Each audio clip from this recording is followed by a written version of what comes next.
आवां जो मेज़बान अशरफ बुखारी एक भेरो बीहर नओं सिलसिलो साण करे आॾो मुखातिब थियो आहियां। अॼु ॻाल्हि कंदासीं मीरपुर माथिलो पार्क जी ज़बून हाली बाबति। मीरपुर माथिले जो उहो पार्क जेको कॾहिं ख़ुशियुनि जो मर्कज़ बणियल हो, अॼु वीराननि जो ख़ामोश दास्तान बणिजी वियो आहे।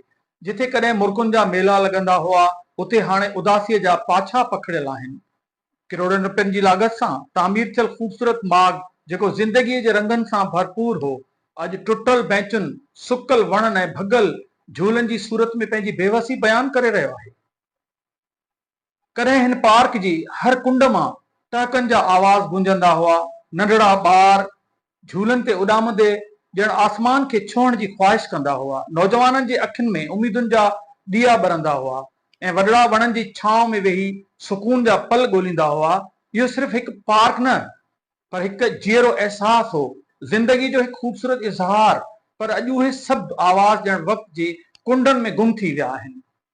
ज़िले इंतज़ामिया ऐं चूंडियल नुमाइंदनि जी बेध्यानी हिन ख़ूबसूरत जॻह खे आहिस्ते आहिस्ते उजाड़ जे हवाले करे छॾियो आहे। जिम जेको कॾहिं ताक़त, सिहत, हौसलनि जो निशान हो, हाणे भूत बंगले सां सुनसान बीठल आहे। भॻल दीवारूं ऐं ख़ाली कमरा ॼण ख़ामोशीअ सां फरियाद कनि था। छा असांजी लापरवाही जो अंजाम हमेशा अहिड़ो ई हूंदो? ही पार्क सिर्फ़ सिरनि ऐं सीमेंट जो ढांचो न हो, पर माण्हुनि जी जज़्बनि, ख़्वाहिशनि ऐं ख़ुशियुनि जो मर्कज़ हो। उन जी तबाही सिर्फ़ु हिकु जॻह जी बर्बादी न, पर समाज ज़िम्मेवारी जी नाकामी जो दर्दनाक अक्स आहे। हाणे वक़्तु आहे जागण जो। ज़रूरत इन ॻाल्हि जी आहे त लाॻापियल अख़्तियारनि खे खपे त हिन माग ॾांहुं संजीदगी सां ध्यानु ॾीन, इनखे ॿीहर ज़िंदगी बख़्शीन, इनखे ॿीहर मुर्कनि सां आबाद कनि। छो त जॾहिं अहिड़ियूं जॻहियूं उजाड़ थियनि थियूं, तॾहिं सिर्फ़ु पार्क न, पर समाज जे रूह बि आहिस्ते आहिस्ते मुरझाए वञे थो।